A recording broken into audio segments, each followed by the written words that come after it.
반갑습니다, 여러분. 네. 네. 오늘은 두 번째 시간입니다. 네. 죄송해요. 네. 먼저 우리 같이 말씀을 나누기 전에 함께 성경을 좀 몇 구절 읽어보고 같이 말씀을 전하도록 하겠습니다. 로마서 1장 18절부터 23절까지입니다.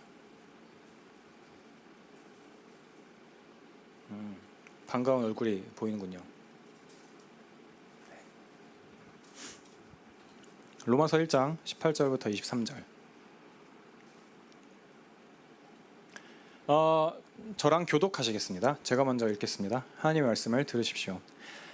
하나님의 진노가 불의로 진리를 막는 사람들의 모든 경건하지 않음과 불의에 대하여 하늘로부터 나타나니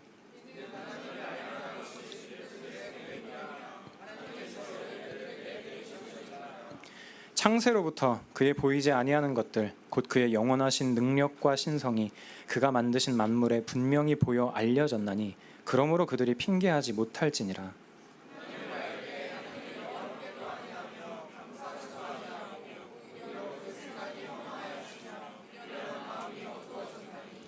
스스로 지혜 있다 하나 어리석게 되어 썩어지지 아니하는 하나님의 영광을 썩어질 사람과 새와 짐승과 기어다니는 동물 모양의 우상으로 바뀌고 있느냐. 우리는 저번 주부터 하나님에 대해서 배우고 있습니다. 그리고 저번 주에 저는 설교를 하면서 이제 말씀을 전하면서 이런 말을 했었어요. 신방을 하면서 이제 A4 용지에, 기억나시나요? A4 용지에 여러분들이 알고 있는 하나님에 대해서 한번 다 적어보라라는 이제 숙제를 좀 이렇게 주곤 한다라는 거죠. 혹시 이 부분에서 감동을 받아서 한번 적어보신 분 계시나요? 네, 감사합니다. 아무도 없었어요? 네, 이로써 더욱 확실해졌습니다. 주께서 저를 설교자로 부르신 이유 중에서도 또 가장 우선순위를 차지하는 게 여러분들의 영적인 유익도 아닌 것 같고 왠지 저로 하여금 이제 여러분들을 위해서 기도하게 하시려고 부르신 게 아닌가 하는 사실이 더욱더 분명해졌습니다. 그냥 신앙생활을 했다면 하지 않을 기도를 하게끔 해주시는 것 같아요. 감사한 일이죠. 네, 저번 주부터 하나님에 대해서 배우고 있는데 저번 주에 주된 설교 내용이 뭐였는지 기억나시나요? 맞아요. 우리는 하나님을 좀 단단해졌다고요? 우리는 하나님을 알 수 없다. 그리고 또 우리는 하나님을 알 수 있다예요. 오, 너무 반가웠어요. 네, 있다예요. 모순처럼 보이는 말이지만 우리는 하나님에 대한 모든 것을 다 알 수 없다라는 의미였어요. 그리고 하나님께서 가르쳐 주시는 만큼만은 우리가 확실히 알 수 있다라는 그런 말이었습니다. 그리고 하나님께서는 스스로를 나타내시는 도구로 우리에게 성경을 주셨다고도 말씀을 드렸습니다. 그리고 성경에 기록된 목적에 대해서 요한복음의 말씀을 좀 인용해 드리기도 했었죠. 오직 이것을 기록함은 너희로 예수께서 하나님의 아들 그리스도이심을 믿게 하려 하며 또 너희로 믿고 그 이름을 힘입어 생명을 얻게 하려 함이니라 라고요. 오늘도 역시 저번 시간에 이어서 하나님에 대해서 좀 말씀을 나누고자 합니다. 특별히 오늘은 하나님의 존재에 대한 이야기를 좀 해보려고 해요. 여러분들은 하나님이 존재한다라고 생각했을 때 평소에 좀 어떤 생각을 하시나요? 보통 우리에게는 하나님이 존재하신다라는 말보다는 하나님께서 살아계신다라는 말이 조금 더 가깝게 느껴질 것 같아요. 그런 표현이요. 하나님께서 살아계신다, 하나님께서 존재하신다라는 말을 우리는 좀 병행해서 사용하기도 하죠. 여러분은 그러면 하나님께서 살아계신다라는 말들을 들을 때에 즉각 어떤 생각이 좀 떠오르시나요? 하나님의 존재에 대해서 우리가 분명하지 않다면, 하나님의 존재에 대한 믿음이 우리에게 분명하게 있지 않다면 사실상 기독교 사상 전체가 무너지게 됩니다. 그렇죠? 우리가 믿는 거에 있어서 하나님이라는 존재가 없다라고 한다면 완전히 다 무너져 버리게 되죠. 존재하지도 않는 하나님을 믿는다는 것은 얼마나 바보 같은 짓입니까? 존재하지도 않는 하나님께 예배를 드린다라고 한다면 그만큼 시간 낭비인 일이 도대체 어디 있겠습니까? 그리고 존재하지도 않는 하나님의 말씀을 우리가 들을 필요가 뭐가 있겠으며 그분을 어떻게 사랑할 수가 있겠습니까? 절대 그럴 수가 없겠죠. 아마도 여러분 모두가 외우고 있는 창세기 1장 1절은 하나님의 창조를 단 한 줄로 요약해서 표현을 하고 있죠. 태초에 하나님이 천지를 창조하시니라라고요. 여기에는 하나님께서 존재하시고 그리고 그 하나님께서 모든 만물을 무로부터 만드셨다라는 사실이 선포되고 있어요. 그래서 어떤 신학자는 이렇게까지 이야기를 합니다. 창세기 1장 1절은 성경의 모든 내용은 사실 창세기 1장 1절에 대한 근거 구절이다 라고 말할 정도예요. 너무 과한 표현이 아닌가라는 생각이 들면서도 동시에 사실 우리들의 신앙의 여정을 좀 생각해 본다면 분명히 이해가 되는 지점들이 있습니다. 어쩌면 아마도 이 자리에는 믿음이 없다고 스스로 생각을 하시면서 기독교 신앙이 궁금해서 오신 분들도 있을 겁니다. 또는 믿음이 있다고 생각하면서 교회가 돌아가는 어떤 시스템이나 이런 것들을 잘 알고 계시는 분도 계시겠죠. 소위 교회를 좀 이제 다녀본 분들, 아마도 그런 분들이 이 자리에는 좀 대다수를 차지할 거라고 생각을 합니다. 어쩌면 그런 분들이 대다수를 차지하는 이 오후 예배 시간에 하나님의 존재에 대한 이야기를 하는 게 뭔가 너무나도 당연한 얘기, 당연히 알고 있는 얘기를 똑같이 하겠구나, 한 번 더 그런 이야기를 듣겠구나, 이런 시간처럼 여겨질 수도 있습니다. 조금은 맞아요. 네, 비슷한 얘기를 아마 하게 될 것 같습니다. 그런데 이 지점에서 한번 우리가 좀 생각을 해볼 필요가 있다는 거죠. 저와 여러분은 저와 여러분의 모든 영역에서 정말 하나님의 존재를 인정하십니까? 아니, 정말 모든 영역에서 하나님이, 여러분의 삶의 모든 영역에서 하나님이 정말 존재하셨으면 좋겠습니까? 좀 없었으면 하는 영역은 없으십니까? 만약 하나님이 없다면 어떻겠습니까? 하나님이 없다면 저와 여러분들의 삶의 이유는 도대체 무엇입니까?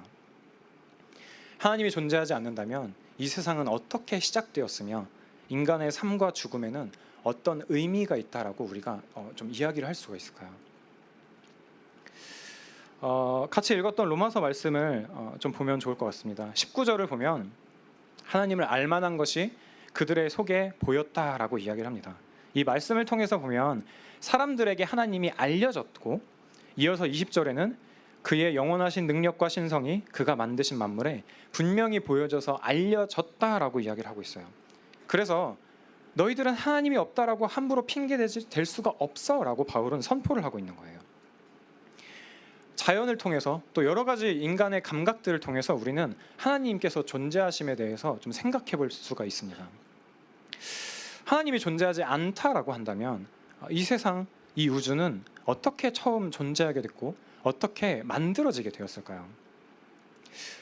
팀 켈러 목사님은 이런 부분에 있어서 여러 주제를 가져와서 설명을 해주고 계십니다. 우주의 탄생에 대해서 프랜시스 콜린스라는 분의 이야기를 빌려오면서 이런 이야기를 하죠. 우주는 빅뱅에서 비롯되었다는 이 결론은 너무도 확고하다.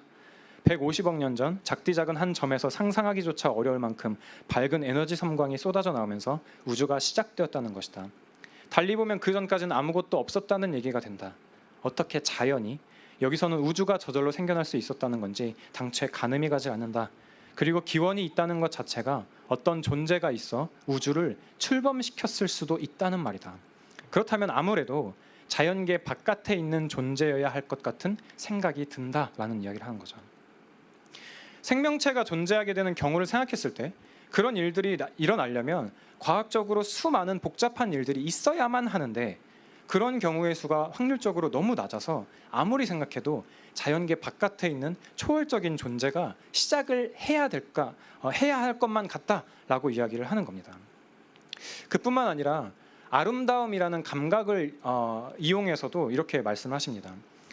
인간이 만약에 그냥 어쩌다 보니 생겨나게 된 존재라고 보면 어떻게 인간에게 아름다움이라는 감각이 공통적으로 있을 수 있겠냐라는 거예요. 어떤 자연 경치를 보면서 느끼는 아름다움이라는 감각이 어떻게 인간에게 공통적으로 있을 수가 있겠냐라는 거죠. 뭐 음악이 되었든 어떤 예술 작품이 되었든 상관없이 그런 것들을 봤을 때 우리는 어떻게 아름답다라고 표현할 수가 있겠냐라는 거예요. 인간에게는 아름다운 것을 보고자 하고 경험하고자 하는 욕구가 있습니다. 그리고 이런 욕구들이야말로 하나님이 존재하신다라는 것들에 대한 실마리를 제공해 준다라는 거죠. 인간에게 식욕이 있다라는 것은 음식의 존재를 증명하고, 성욕이 있다라는 것은 성관계가 있다라는 것을 증명하기도 하고, 인간은 이런 것들뿐만 아니라 기쁨과 사랑, 아름다움을 향한 욕구가 있다라는 거예요. 여러분들은 이런 경험 없으십니까? 음식을 아무리 맛있는 음식을 많이 먹어도, 친구 사이의 관계가 딱히 나쁜 것도 없이 관계가 너무 원만하게 좋아도, 그리고 이 땅에서 뭔가 내가 성공이라고 하는 것들을 움켜쥐고 있는 것 같은 것을 경험한다라고 할지라도 뭔가 채워지지 않는 갈망이 있죠. 그리고 이것은 인간에게 세상의 것으로 채워지지 않는 갈망이 있다는 것을 의미합니다. 인간에게 그런 종류의 갈망이 있다는 것은 그것을 채울 수 있는 존재가 있다라는 것을 가르쳐 주기도 하는 거죠. 지금까지 이야기한 것처럼 오늘 같이 읽은 본문에서 바울은 하나님의 존재를 아는 것이 가능하다라고 이야기를 해요. 아니, 더 나아가서 신 존재에 대한 어떤 여러 가지 논증들이 있지만 바울은 일단은 모든 인간이 하나님의 존재에 대해서 이미 알고 있어라고 이야기를 해요. 모든 인간이 신적인 존재에 대해서 직관적으로 알고 있어라고 이렇게 이야기를 한다는 거예요. 오늘 좀 자주 나오시는데 팀 켈러 목사님은 무신론자였다가 기독교인이 된 많은 사람들의 이야기를 들었다라고 이제 책에서 읽었습니다. 그리고 그렇게 된 이유에 대해서 이렇게 이야기를 하는 거죠. 그들은 보통 내가 증거를 좀 살펴봤는데 증거를 살펴보니 신이 있다라는 걸 마침내 알게 됐어요 라고 말하지 않는다라는 거예요. 이렇게 이야기를 한다는 거죠. 그들은 항상 마침내 신이 있다는 것을 인정했습니다. 저는 신이 있는 것처럼 살았어요. 어떻게 제가 모를 수가 있었겠어요? 라고 이런 식의 고백을 한다는 거예요.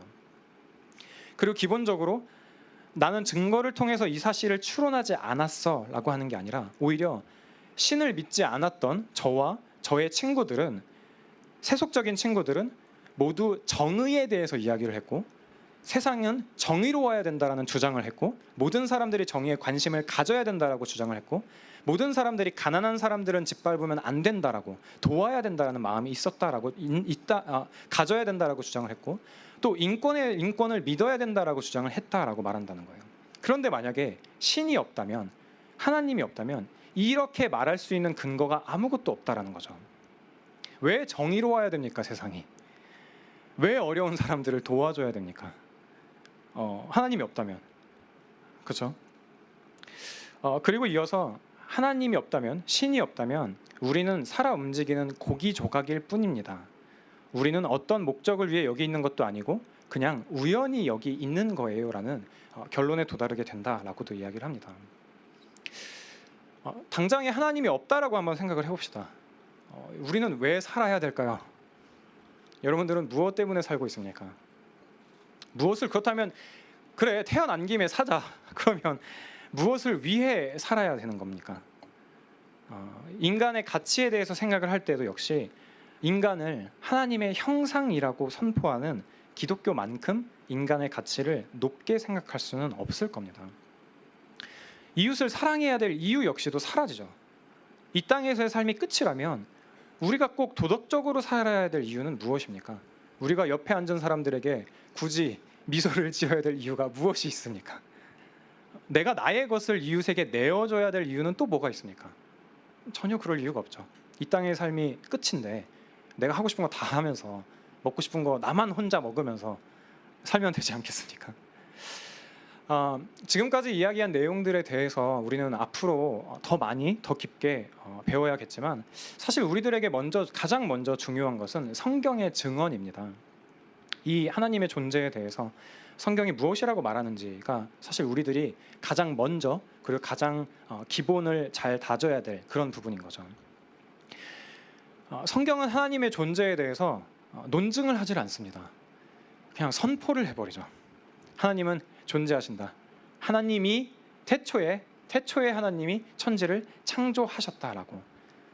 그것도 모든 사람이 하나님을 알도록 존재하신다라고 성경은 그렇게 선포를 하고 있습니다. 저는 여러분에게 하나님이 존재한다고 생각하는 것이 우리들의 삶을 더 윤택하게 하기 때문에 하나님이 존재한다고 믿어보세요 라고 말하고 있는 게 아니에요. 있다라고 생각하는 게 여러분들에게 조금 더 좋을 거예요, 조금 더 위로가 될 거예요, 그러니까 하나님을 있다라고 생각하고 믿어보세요 라고 말하는 게 아니라 오히려 그냥 이렇게 말씀을 드리고 싶은 거예요. 하나님께서 자기 자신이 존재한다고 말씀하시기 때문에 하나님께서는 살아계신다라고 우리는 믿어야 합니다. 하나님께서 그렇게 말씀하시기 때문에요. 참으로 하나님께서는 살아계십니다. 하나님께서는 존재하고 계십니다. 저와 여러분은 특히 이곳에 있는 분들이라면 하나님께서 살아계신다라는 것을 적극적으로 부정하지는 않을 겁니다. 하나님께서 살아계시기에 우리는 예배도 드리고 지금도 졸려 죽겠는데 설교도 듣고 기도도 하고 또 즐겁게 기쁨으로 찬양도 하고 그러는 거잖아요. 하지만 여러분, 우리가 주의해야 될 게 있습니다. 아예 하나님이 없다라고 말하는 것보다, 아예 하나님이 없다고 주장하는 것보다 더 위험한 일이 있어요. 그게 뭘까요? 열왕기상 말씀을 제가 읽어드리겠습니다. 13장 33절입니다. 여로보암이 이 일 후에도 그의 악한 길에서 떠나 돌이키지 아니하고 다시 일반 백성을 산당의 제사장으로 삼되 누구든지 자원하면 그 사람을 산당의 제사장으로 삼았으므로 이 일이 여로보암 집의 죄가 되어 그 집이 땅 위에서 끊어져 멸망하게 되니라. 그때에 여로보암의 아들 아비야가 병든지라. 여로보암이 자기 아내에게 이르되 청하건대 일어나 변장하여 사람들이 그대가 여로보암의 아내임을 알지 못하게 하고 실로로 가라. 거기 선지자 아히야가 있나니 그는 이전에 내가 이 백성의 왕이 될 것을 내게 말한 사람이니라. 매우 빨리 읽었지만 여기에는 여로보암이라는 인물이 등장합니다. 이 사람은 북왕조 이스라엘의 왕이에요. 이해를 돕기 위해 배경을 조금 설명을 드리자면 이 사람은 왕이 됩니다. 근데 그 왕이 되는 과정이 열왕기상 11장 29절에 나와 있는데요. 읽어드릴게요. 그 즈음에 여로보암이 예루살렘에서 나갈 때에 실로 사람 선지자 아히야가 길에서 그를 만나니 아히야가 자기가 입은 새 옷을 잡아 12조각으로 찢고 여로보암에게 이르되 너는 10조각을 가져라. 이스라엘의 하나님 여호와의 말씀이 내가 이 나라를 솔로몬의 손에서 찢어 빼앗아 10지파를 내게 주고 오직 내 종 다윗을 위하여 이스라엘 모든 지파 중에서 택한 성읍 예루살렘을 위하여 한 지파를 솔로몬에게 주리니. 뭔가요? 선지자를 통해서 하나님께서 말씀하신 거예요. 여로보암 너가 왕이 될 거야.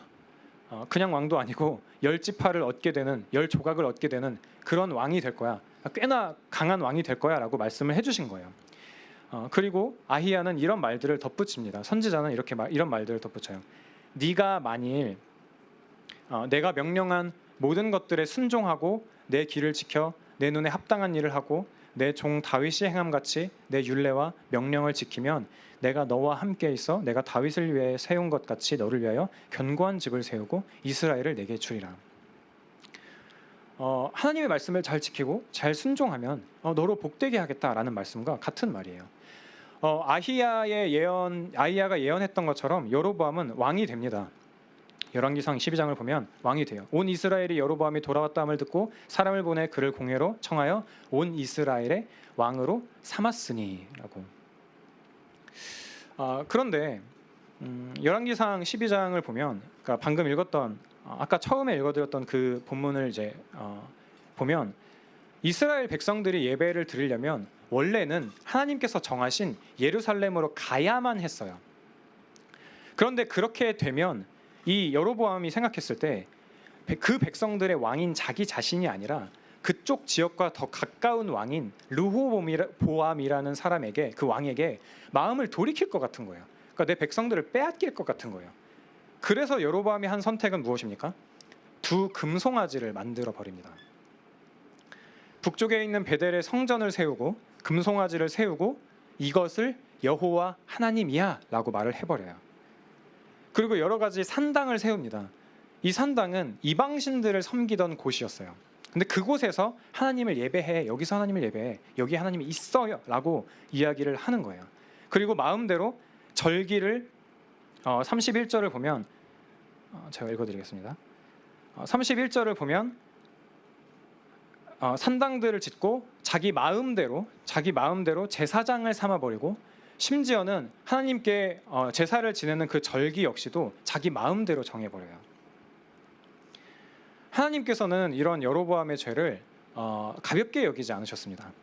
그래서 여러분들이 이 열왕기 하를 읽어보시면 알겠지만, 그러니까 계속해서 이렇게 등장하는 것들이 있어요. 이는 여로보암의 죄로 인하여서, 이는 여로보암의 죄로 인하여서, 이는 여로보암의 죄로 인하여서, 그런 부분들이 계속 나오고 있어요. 그럼 이때 여로보암이 지은 죄는 무엇입니까? 여로보암은 뭘 잘못한 걸까요? 여로보암이 하나님의 존재를 부정했나요? 여로보암이 하나님께 예배를 안 드렸나요? 예배에 열심이 없었나요? 그런 것 같아 보이진 않아요. 오히려 여로보암에게 가장 큰 죄는 무엇이냐면, 하나님께서는 계시지만, 하나님께서 존재하시지만 마치 하나님이 없는 것처럼 살아가는 거예요. 하나님이 분명히 계신데, 하나님께서 분명히 살아 계신데 그 하나님의 말씀을 어기고 거역하고 마치 하나님께서 아무것도 모르시는 것처럼 행동한 거예요. 그것은 열왕기상 말씀을 보면 나옵니다. 그때의 14장 1절입니다. 그때에 여로보암의 아들 아비야가 병든지라. 아들이 병들어 버렸어요. 그리고 여로보암이 아내한테 이렇게 얘기를 하죠. 변장해서 사람들이 내 아내인 걸 당신이 못 알아보게 한 다음에 그 다음에 실로로 가. 거기에 나한테 왕이 될 거라고 말했던 아히야라는 선지자가 있을 거야. 그 선지자한테 가서 좀 아들 좀 살려달라고 좀 해봐. 이렇게 보내버린 거예요. 근데 여기서 좀 신기한 점을 찾을 수 있습니다. 만약에 여로보암이 진짜 그 금송아지가 하나님이라는 것을 하나님이라고 진정으로 여겼다면 굳이 아히야를 찾아보낼 필요는 없었잖아요. 그냥 금송아지한테 가가지고 하나님 내 아들 살려주세요라고 직접 가서 말을 했어도 됐을 텐데, 그러지 않고 굳이 실로로 보내버렸다고요. 실로로 가서 아히야라는 선지자를 찾아서 아들이 병든 걸 얘기해봐 라고 말을 하고 있잖아요. 이것은 뭡니까? 이 사람은, 이 여로보암은 이 사실을 알고 있었던 거예요. 금송아지가 하나님이 아니라는 걸 알고 있었던 거예요. 단지 자기의 어떤 권력이 약화될까 봐 그것들을 두려워해서 자기 백성들을 우상 숭배하는데 그냥 보내버린 거예요. 자기 자신은 진짜 하나님을 예배하는 곳이 어딘 줄 알면서도 그렇게 행했다라는 거죠. 하나님께서 이 사실들을 모르셨을까요? 하나님께서 이 사실들을 몰랐을까요? 정말 변장한 것들을 변장에 성공해서 걸리지 않았을까요? 아닙니다. 바로 그 다음 말씀을 보면 바로 탄로납니다. 여호와께서, 열왕기상 14장 5절입니다. 여호와께서 아히야에게 이르시되 여로보암의 아내가 자기 아들이 병들었으므로 내게 물으러 오나니 너는 이러이러하게 대답하라. 그가 들어올 때에 다른 사람인 채 함이니라 라고까지 하나님께서는 모든 걸 다 알고 계세요. 그런데 이 하나님께서 모든 걸 다 아시는 하나님이라는 것을 여로보암이 알고 있었음에도 불구하고 하나님을 그런 식으로 대하지 않았던 거죠. 이것이 여로보암의 가장 큰 죄였던 겁니다. 하나님을 하나님으로 대하지 아니한 것, 하나님께서 말씀하신 방식대로 하나님을 예배하지 않았던 것이 여로보암에게 너무나도 큰 죄였던 거죠. 여로보암은 무신론자가 아니었습니다. 여로보암은 하나님의 존재에 대해서 인정을 해요. 심지어 하나님의 인도를 받았던 경험도 있어요. 아히야를 통해서 너가 왕이 될 거야 라고 하는 인도를 받았고, 그게 실제로 이루어지는 것을, 자기 삶에 이루어지는 것을 경험도 했잖아요. 자신에게 주어진 왕좌가 자기가 이룬 것이 아니라 하나님께서 자기한테 주신 것이라는 것을 여로보암은 분명히 알고 있었을 거예요. 그런데 그럼에도 불구하고 실제로 삶을 살아갈 때에 하나님이 없는 것처럼 살아가고 있는 거예요. 이것을 실천적 무신론이라고 합니다. 지적으로 하나님의 존재를 알아요. 믿어요. 실제 삶에서 하나님을 만난 적도 없는 것처럼 그렇게 살아가는 거예요. 하나님을 알지만 예배드리면서 기쁨도 누린 적이 분명히 있었지만 실제 내 삶 가운데에서는 하나님이 안 계시는 것처럼 그렇게 살아가는 거예요. 내게 주신 좋은 것들이 하나님으로부터 다 왔다라는 것도 나는 인정을 하고 그런 인식도 가지고 있어요. 그래서 하나님을 예배하기도 하죠. 하나님 이런 거 주셔서 감사해요. 그러나 하나님을 하나님으로, 하나님만큼 인식하고 있지는 않는 거예요. 하나님께서 주신 능력이 자신의 것이라고만 생각을 하고 자신의 미래가 자신에게 최종적인 결정권이 있다라고 생각을 해버리는 거예요. 실천적인 무신론은 아 그래, 하나님이 계신다는 건 알겠어. 근데 그게 나랑 무슨 상관이야? 라는 태도를 말합니다. 여러분은 어떠십니까? 여러분들은 여러분들의 삶 가운데에서 어떤 성도로 살아가고 있습니까?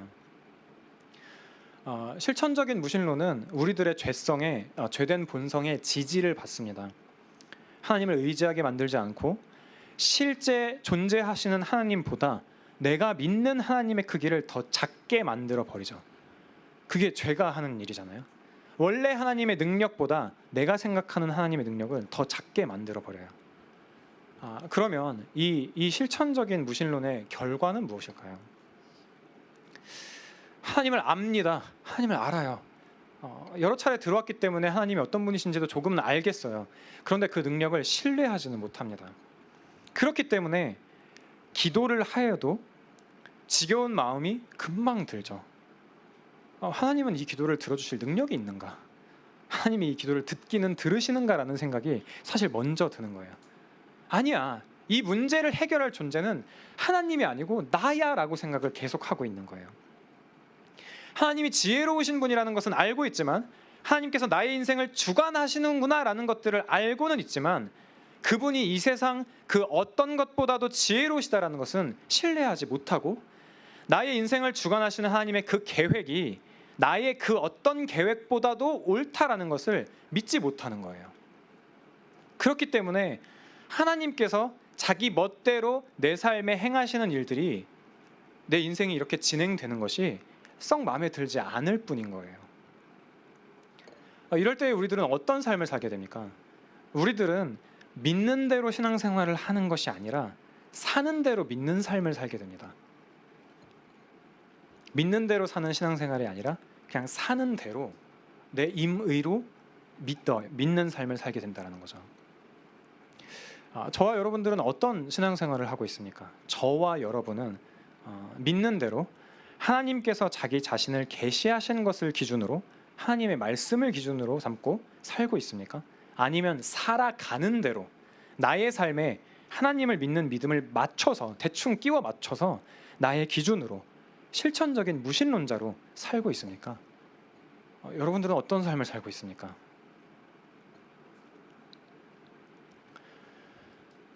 이런 상황 가운데에서 이러한 신앙생활을 하고 있다면 우리는 어떻게 이 실천적인 무신론에서 벗어날 수가 있을까요? 우리는 진짜 하나님을 만나야 됩니다. 그 어떤 것보다 매력적인 하나님을 만나야 됩니다. 나의 삶에 따라 형성된 하나님이 아니라 우리들의 삶을 형성하시고 우리와 함께 하시기 위하여서 유일하신 아들 예수 그리스도를 이 땅 가운데 보내신 그 하나님을 만나야 됩니다. 그분은 창조하시고 저 멀리서 인간들의 고통을 그냥 구경하시는 분이 아니십니다. 만약 하나님께서 창조하시고 그냥 뒷짐지고 어떻게 돌아가고 있는지를 그냥 구경하는 분이라면 하나님께서는 예수 그리스도를 이 땅에 보내실 이유가 없습니다. 인간들이 이 땅에서 죄 가운데에서 그냥 멸망하기를 지켜보셨겠죠. 하지만 하나님은 그러시지 않았다고요. 예수 그리스도를 이 땅 가운데 보내셨단 말입니다. 십자가를 지게 만드셨다고요. 우리는 하나님을 믿기 위해서, 그분의 존재를 믿기 위해서 때로는 우리들의 삶의 고난의 때에 차라리 하나님이 안 계셨었으면 좋았겠다라는 생각을 하기도 합니다. 전도사님, 차라리 내가 너무 이렇게 힘들었을 때 근데 그때는 하나님이 너랑 같이 안 계셨었어. 그래서 너가 그 고생을 했던 거야 라고 말을 한다면 오히려 더 하나님을 뭔가 더 잘 믿을 수도 있겠다라는 생각조차 들어요.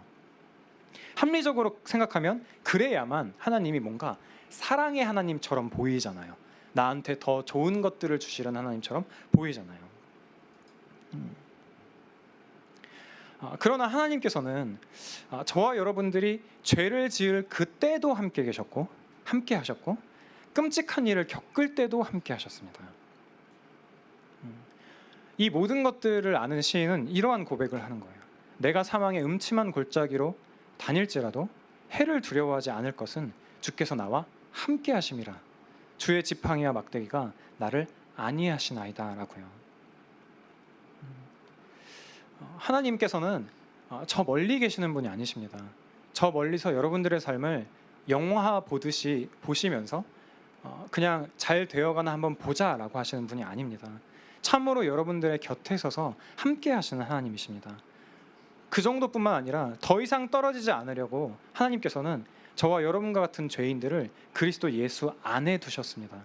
그 무엇으로도 빼앗기지 않으시려고요. 그렇기 때문에 그 사실들을 우리가 믿는다면 우리들은 이렇게 고백할 수 있습니다. 하나님의 존재를 내가 알고, 하나님, 내가 당신 안에 있습니다.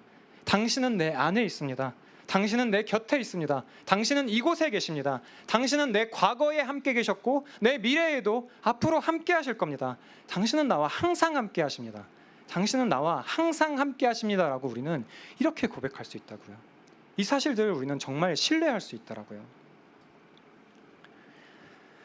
하나님께서 살아계시기 때문에, 그 하나님께서 저와 여러분과 함께 하시기 때문에 이 땅 가운데서 살아가면서 크고 작은 언덕도, 고난의 산도 넘을 수가 있습니다. 그 길 위에서 힘들지라도 하나님께서 살아계시기에, 내 육신이 후패해져 간다 할지라도, 그래서 힘들지라도 그래도 살아갈 힘을 얻게 되는 것이죠. 여러분들은 그 하나님을 믿고 있습니까? 여러분들은 그 하나님을 정말 신뢰하고 있습니까? 여러분은 여러분 곁에 계시는 하나님을 말씀을 통해서 정말 누리고 있습니까?